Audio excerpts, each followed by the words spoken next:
Hi friends, கதை கேட்கலாம் by Sudha Suresh சேனலுக்கு உங்களை அன்புடன் வரவேற்கிறேன். பேசிக்கொண்டிருப்பது நான் எழுத்தாளர் சுதா சுரேஷ். இன்றைக்கி நம்ம சேனலில் நாம் பார்க்க போகிறது கொல்லாதே காதலியே கதையின் அடுத்த 2 அத்தியாயங்கள். வாங்க நாம் இப்போ கதைக்குள்ளே போகலாம். அத்தியாயம் 5. புதிதாக திருமணமான இளம் ஜோடி விஜய் மற்றும் நிகிதா. விஜய் தன் ஆசை மனைவியுடன் பிரியமாக பேசிக்கொண்டிருக்கும் நேரத்தில் ட்ரிங் ட்ரிங் என்று விஜயுடைய அலைபேசி சத்தத்துடன் ஒலி எழுப்பியது. நேரம் காலம் தெரியாமல் விஜய் கோபமாக தன் அலைபேசியை திரும்பி பார்த்தான். காலங்காத்தாலே யார் அது? மனுஷனை பொண்டாட்டியை கூட நிம்மதியாக கொஞ்சம் விட மாட்டேங்கிறாங்களே என்று எரிச்சலுடன் கூறினான். நிகிதா கேலியாக சிரித்தாள். என் சங்கடம் உனக்கு சிரிப்பு வருதாடி என்று அவளை செல்லமாக கன்னத்தில் தட்டியபடி அலைபேசியில் யார் என்று கூட பார்க்காமல் எடுத்து காதில் வைத்தான் Vijay. Hello Vijay here. Hello Vijay, நான் இன்ஸ்பெக்டர் நவநீத கிருஷ்ணன் பேசுகிறேன். அந்த பக்கம் பேசுவது இன்ஸ்பெக்டர் என்று தெரிந்தவுடன் மனதில் தானாக மரியாதை வர உடனே நிகிதாவிடமிருந்து கொஞ்சம் விலகி நிமிர்ந்து உட்கார்ந்து கொண்டான் Vijay. Good morning sir. Good morning Vijay. கல்யாணம் முடிஞ்ச ஒரு வாரத்திலே உங்களை டிஸ்டர்ப் பண்ண வேண்டியதாக இருக்குது. சாரி விஜய், இங்கே நிலைமை அப்படி. நோ ப்ராப்ளம் சார், சொல்லுங்கள், என்ன விஷயம் சார்? பிரச்சனை இல்லாமல் நீங்கள் எனக்கு ஃபோன் பண்ண மாட்டிங்களே. எஸ் விஜய், ஒரு முக்கியமான ரொம்ப சிக்கலான கேஸ். வேறு வழி இல்லாமல் தான் உங்களுக்கு கால் பண்ணியிருக்கேன். நீங்கள் கொஞ்சம் நேரில் வர முடியுமா? ஓகே சார், வர்றேன். இன்னும் ஒரு மணி நேரத்தில் அங்கே இருப்பேன் சார் நான். ஓகே விஜய், வாங்க, ஸ்டேஷனில் வச்சு உங்களுக்கு டீட்டெயிலாக சொல்கிறேன். தேங்க்ஸ் என்று இன்ஸ்பெக்டர் எதிர்முனையில் வைத்ததும் தானும் தன்னுடைய அலைபேசியை டேபிள் மேல் வைத்தான் விஜய். என்ன விஜய், யார் ஃபோனில்? நிகிதா கேட்டாள். இன்ஸ்பெக்டர் நவநீத கிருஷ்ணன் பேசினார். ஏதோ அர்ஜெண்ட் கேஸ் போல், உடனே வர சொன்னார். இன்னும் கொஞ்ச நேரத்தில் நாம் கிளம்பணும் நிகி சொல்லிக்கொண்டே எழுந்தான் விஜய். விஜய் 28 வயது இளைஞன். ஒரு டிடெக்டிவ் ஏஜென்சி வைத்து நடத்தி கொண்டிருக்கிறான். போலீஸ் டிபார்ட்மெண்ட்டால் தீர்க்க முடியாத நிறைய சவாலான மற்றும் சிக்கலான கேஸ்களை விஜய் தீர்த்து வைத்திருக்கிறான். நிகிதா 1 வருடத்திற்கு முன்பு அவனிடம் அசிஸ்டண்ட்டாக வேலைக்கு சேர்ந்தாள். அவளுடைய புத்தி கூர்மை விஜயை சுண்டி இழுத்தது. அவளுடைய யோசிக்கும் குணமும், எதையும் மேலோட்டமாக பார்க்காமல் அதன் உள்ளிருக்கும் விஷயங்களை ஆழ்ந்து கவனிக்கும் அவளுடைய குணம் விஜயை மிகவும் வியப்படைய வைத்தது. நாளடைவில் அதுவே அவளிடம் காதல் கொள்ள காரணமாக அமைந்தது. முதலில் அவனுடைய காதலை ஏற்றுக்கொள்ள தயங்கிய நிகிதா பிறகு மெல்ல மெல்ல அவளும் அவனை காதலிக்க தொடங்கினாள். ஒரு 6 மாதம் காதலித்துவிட்டு இப்போது 1 வாரம் முன்பு தான் திருமணம் செய்திருக்கிறார்கள். இருவரும் குளித்து முடித்து தயாராகி காலை டிஃபனை முடித்து கொண்டு கிளம்பினார்கள். அன்று ஞாயிற்றுக்கிழமை என்பதால் ஸ்டேஷனில் இன்ஸ்பெக்டர் நவநீத கிருஷ்ணனுடன் கான்ஸ்டபிள் ஏகாம்பரம் மட்டுமே இருந்தார். இவர்கள் உள்ளே நுழையும் போது இருவரையும் உற்சாகமாக வரவேற்றார் இன்ஸ்பெக்டர். வாங்க mister and Mrs Vijay. Good morning. Good morning sir. ஏகாம்பரமும் அவர்களை பார்த்து காலை வணக்கம் கூறினார். இவர்களும் பதிலுக்கு அவருக்கு காலை வணக்கம் கூறினர். என்ன விஜய், மேரேஜ் லைஃப் எப்படி போயிட்டுருக்கு? 1 வாரம்தான் ஆகுது. அதுக்குள்ளே நான் உங்களை கூப்பிட்டேன் இல்லையா? என்ன பண்ணுறது விஜய், சில கேஸில் டிபார்ட்மெண்ட்டுக்கு உங்கள் சேவை தேவையாக இருக்கே என்று சிரித்தார். பரவாயில்ல சார், சொல்லுங்கள். இந்த வேலையில் இதெல்லாம் எதிர்பார்த்து தானே நாங்கள் வர்றோம். So no problem sir. என்ன நிகிதா மேடம், எப்படி இருக்கீங்க? உங்களுக்கு ஒன்றும் என் மேலே கோபம் இல்லையே? இப்படி மேரேஜ் லைஃப்பை என்ஜாய் பண்ண விடாமல் கூப்பிட்டேன்னு. நோ சார், அதெல்லாம் ஒன்றும் இல்லை சார், சிரித்தாள் நிகிதா. ஓகே, மேட்டருக்கு வருவோம் விஜய். 2 நாள் முன்னாடி 2 கொலை ஒரே நாளில். ஒன்று ஹோட்டல் ஏஞ்சலில், இன்னொன்று ஹோட்டல் ராஜாத்தியில். 2ம் ஒரே மாதிரி டிட்டோ, கொஞ்சம் கூட மாற்றமே இல்லை. அப்படியே ஒரே மாதிரி நடந்திருந்தது விஜய். ரொம்ப ஆச்சரியமாக இருக்குது என்று கூறிவிட்டு ஏகாம்பரம் பக்கம் திரும்பினார். ஏகாம்பரம், அந்த ஃபைலை எடுங்க. எஸ் சார் என்று உள்ளறைக்கு சென்று ஃபைலை கொண்டு வந்தார் ஏகாம்பரம். இந்தாங்க விஜய், இதை கம்ப்ளீட்டாக படித்து பாருங்கள். அப்புறம் ஃபர்தர் கேஸை எப்படி ப்ரொசீட் பண்ணலாம்னு சொல்லுங்கள். ஓகே சார், இந்த ஃபைலை நான் இப்போ எடுத்துகிட்டு போகிறேன். கொஞ்சம் பொறுமையாக படிக்கணும் சார். எஸ் விஜய், இது உங்ககிட்ட இருக்கட்டும். ஆறாமற படிங்க. அப்போ தான் ஏதாவது க்ளூ கிடைக்கும். விஜய் அந்த ஃபைலை திறந்து மேலோட்டமாக பார்த்தான். பார்க்கவே ரொம்ப பயங்கரமாக இருந்தது விஜய். உடம்புல ஒரு சொட்டு ரத்தம் இல்லை. எல்லாமே வெளியே போயிடுச்சு. பாவம் 2 பேரும் சின்ன பொண்ணுங்க. 20 வயசு தான் இருக்கும். ஓ, எதுவும் அங்கே எவிடன்ஸ் கிடைக்கலையா சார்? 2 இடத்துலையும் ரத்தத்திலேயே எழுதி வச்சிருந்த ஒரு பேப்பர் கிடைச்சது விஜய். அதுவும் ஒரு கவரில் இருக்குது. அந்த ஃபைல்லையே இருக்குது. போஸ்ட்மார்ட்டம் ரிப்போர்ட் நாளைக்கு வந்துடும். வந்த உடனே அதையும் உங்களுக்கு அனுப்பி வைக்கிறேன் விஜய் என்று நிறுத்தியவர் மீண்டும் தொடர்ந்தார். அந்த பேப்பரில் என்னோட பிறந்த நாள் பரிசு அப்படின்னும் இன்னும் அது தொடரணும்னு எழுதியிருந்தது விஜய். ஒரே தலைவலியாக இருக்குது. திரும்ப எப்போ கொலை நியூஸ் சொல்லி வருமோ அப்படின்னு கொஞ்சம் திக்குன்னு தான் இருக்குது. தூக்கமே இல்லை 2 நாளாக. சார், டென்ஷன் ஆகாதீங்க, கொஞ்சம் ரிலாக்ஸாக இருங்க. அதுக்குள்ளே கமிஷனர்கிட்ட இருந்து ஃபோன் வேறு வந்துருச்சு. அடுத்ததாக எந்த கொலையும் நடக்கக்கூடாதுன்னு. நானும் யோசிச்சுட்டு தான் இருக்கேன். அந்த பொண்ணுங்களோட ஃப்ரெண்ட்ஸ், ரிலேட்டிவ்ஸ்னு எல்லா சர்க்கிள்லையும் விசாரிச்சிட்டேன். ஆனால் எதுவுமே பிடிபடலை. ஸோ அடுத்த மூவ் என்ன, எப்படி பண்ணலான்னு ஒரே கன்ஃபியூஷனாக இருக்குது. அதுக்கு தான் கடைசியில் உங்களை கூப்பிட்டேன். Sir, don't worry. நான் எவ்வளோ சீக்கிரம் முடியுமோ அவ்வளோ சீக்கிரம் ஏதாவது செய்ய பார்க்குறேன் சார். அப்போ நாங்கள் கிளம்பட்டுமா சார்? வாங்க விஜய், எனக்கு சீக்கிரம் ஏதாவது தகவல் சொல்லுங்கள். Sure sir. இருவரும் சொல்லிக்கொண்டு அங்கிருந்து வெளியேறினர். வீட்டுக்கு வந்த உடனே அந்த ஃபைலை வைத்து புரட்ட ஆரம்பித்தனர். மீண்டும் மீண்டும் படித்து பார்த்தனர். அப்போது திடீரென்று நிகிதா ஏதோ நினைவில் வந்தவளாய் கூச்சலிட்டாள். ஹே விஜய், ஒரு 10 நாள் முன்னாடி லண்டனில் இருந்து வந்திருந்தாரு உங்கள் ஃப்ரெண்டு இன்ஸ்பெக்டர் மார்ட்டின், ஞாபகம் இருக்கா? ஆமாம் நிகிதா, அவருக்கு என்ன? லண்டனில் நடந்த ஒரு கொலையை பற்றி சொன்னார்ல. இந்த 2 கொலையோட அந்த கொலையும் ஒத்து போகிற மாதிரி இல்லை? விஜய் சிறிது யோசிப்பிற்கு பிறகு, ஆமாம்ல என் செல்லம், அதுக்கு தான் நீ வேணுங்கிறது. உனக்கு கற்பூர புத்திடி என்று அவளுக்கு பாராட்டு பத்திரம் கொடுத்தவன், சரி கொஞ்ச நேரம் கழித்து மார்ட்டின்கிட்ட பேசலாம், நாம் நேரம் அப்போ தான் சரியாக வரும் என்று சொல்லிவிட்டு யோசனையில் ஆழ்ந்தான். ஆமாம், மார்ட்டின் சொன்ன அந்த கொலையிலையும் இப்படி உடம்புல சொட்டு பிளட் இல்லாமல் வெளியேறி உடம்பு பார்க்க எப்படியோ இருந்ததுன்னு தானே சொன்னார் என்று யோசித்த விஜய் மாலை நேரத்திற்காக காத்திருக்க ஆரம்பித்தான். இடம் பெங்களூரு. தியேட்டரில் அமர்ந்து படம் பார்த்து கொண்டிருந்தனர் ஒரு இளம் ஜோடி. அந்த பெண் மாதவி, வயது 20. உடன் அமர்ந்து இருந்தவன் அவளுடைய காதலன் எழிலன். அது காலை நேர ஷோ.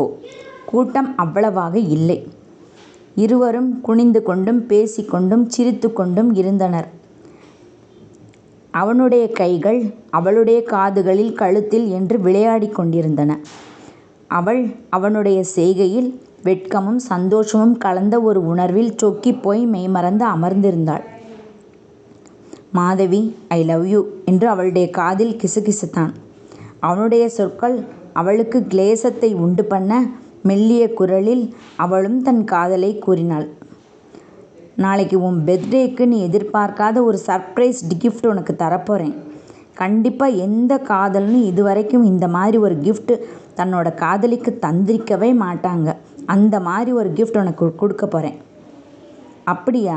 என்னன்னு இப்போவே சொல்லுங்க எழிலன், ப்ளீஸ். சர்ப்ரைஸ் அது. நாளைக்கு தான் அந்த கிஃப்ட்டு.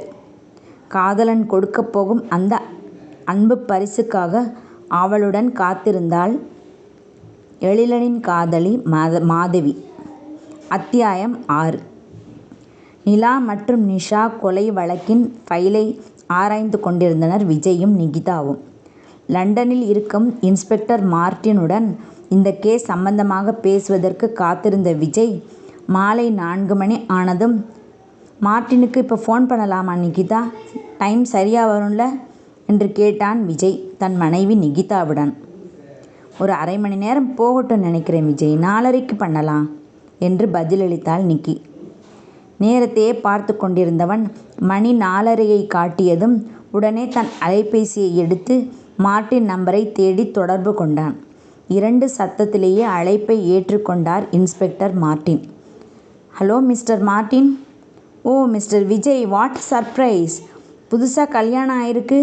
ஒய்ஃபோட ஜாலியாக ஹனிமூன் என்ஜாய் பண்ணிட்டு இருப்பீங்கன்னு நினச்சா எனக்கு கால் பண்ணியிருக்கீங்க என்று கிண்டலாக கேட்டார் மார்ட்டின். ஒரு முக்கியமான விஷயம் உங்ககிட்ட கேட்கணும் மிஸ்டர் மார்ட்டின். அதுக்காக தான் கால் பண்ணியிருக்கேன். ஓ அப்படியா விஜய், சொல்லுங்கள். நீங்கள் இந்தியா வந்திருந்தப்ப என் கல்யாணத்துக்கு கூட வந்து அட்டன் பண்ணீங்களே, அப்போ நீங்கள் லண்டனில் நடந்த ஒரு மர்டர் பற்றி சொன்னீங்க, ஞாபகம் இருக்கா? சிறிது நேரம் அமைதியாக யோசித்த மார்ட்டின் நினைவு வந்தவராய், எஸ் எஸ் எஸ் விஜய், சொல்லுங்கள், ஞாபகம் வந்துடுச்சு. அந்த கேஸ் டீட்டெயில்ஸ் எனக்கு கொஞ்சம் வேணும். கொஞ்சம் மெயில் பண்ணி விடுறீங்களா மிஸ்டர் மார்ட்டின்? ஓகே விஜய், பண்ணுறேன். பட் எதுக்குன்னு கொஞ்சம் சொல்ல முடியுமா? எஸ் மிஸ்டர் மார்ட்டின், நீங்கள் சொன்ன அந்த கொலை நடந்த விதம் இங்கே நடந்த 2 கொலையோடு ஒத்து போகிற மாதிரி எனக்கு தோணுது. ஸோ இன்னும் கொஞ்சம் அதை பற்றி தெரிஞ்சுக்கிட்டால் நாங்கள் கேஸை ஃபர்தராக ப்ரொசீட் பண்ணுறதுக்கு ஈஸியாக இருக்கும்னு ஃபீல் பண்ணுறேன். ஓ அப்படியா விஜய், அந்த கேஸ் எங்களுக்கும் பெரிய தலைவலியாக தான் இருக்குது. ஏதாவது குழு கிடைச்சா நல்லது தான். நான் உங்களுக்கு மெயில் அனுப்பி வைக்கிறேன் விஜய். ஓகே மார்ட்டின், மறக்காமல் கொஞ்சம் அனுப்பிடுங்க. நான் உங்களுக்கு அப்புறமா கால் பண்ணுறேன். பாய் விஜய். மீண்டும் அந்த ஃபைலை புரட்ட ஆரம்பித்தான் விஜய். திடீரென்று ஞாபகம் வந்தவனாக இன்ஸ்பெக்டர் நவநீத கிருஷ்ணன் எண்ணிற்கு அழைத்தான் தன் அலைபேசியில். அவர் எடுத்தவுடன், சார் விஜய் ஹியர். சொல்லுங்கள் விஜய். தெரியும், சொல்லுங்கள். சார், அந்த 2 கேஸ் சம்மந்தமான சிசிடிவி ஃபுட்டேஜ் நீங்கள் கொடுக்கல சார் என்கிட்ட. ஓ, கொடுக்காம விட்டேனா? சாரி விஜய், நாளைக்கு காலையில் ஏகாம்பரம் கிட்ட கொடுத்து விடட்டுமா? ஓகே சார், கொடுத்து அனுப்புங்க. அப்புறம் வேறு ஏதாவது தெரிஞ்சதா விஜய் அதில்? சார், பார்த்துட்ருக்கோம். ஏதாவது தெரிஞ்சால் நான் உடனே உங்களுக்கு கால் பண்ணுறேன். ஓகே விஜய், பாய். இன்ஸ்பெக்டர் சொன்னது போல் மறுநாள் காலையில் ஏகாம்பரம் சிசிடிவி ஃபுட்டேஜ் கொண்டு வந்து கொடுத்தார். இன்ஸ்பெக்டர் மார்ட்டின் அனுப்பியிருந்த லண்டன் கொலை கேஸ் டீட்டெயில் சம்பந்தமான மெயிலும் விஜய்க்கு வந்து சேர்ந்திருந்தது. விஜயும் நிகிதாவும் நிலா மற்றும் நிஷா கொலை வழக்கின் சிசிடிவி ஃபுட்டேஜையும் லண்டன் கேஸ் டீட்டெயில்ஸையும் மீண்டும் மீண்டும் பார்த்தனர். அதிர்ந்து விட்டனர். இடம் பெங்களூர். அன்று மாதவியின் பிறந்த நாள். பிரம்மாண்டமான புகழ்பெற்ற ஒரு ஹோட்டலின் 6வது தளத்தில் இருக்கும் பார்ட்டி ஹாலில் கேக் வெட்டி கொண்டாடுவதற்கு ஏற்பாடு செய்யப்பட்டிருந்தது. மாதவி வேண்டாம் என்று மறுத்தும் எழிலன் தான் அனைத்து ஏற்பாடுகளுமே செய்திருந்தான். பார்ட்டி ஹால் நன்றாக அலங்கரிக்கப்பட்டு கண்ணை கவரும் வகையில் இருந்தது.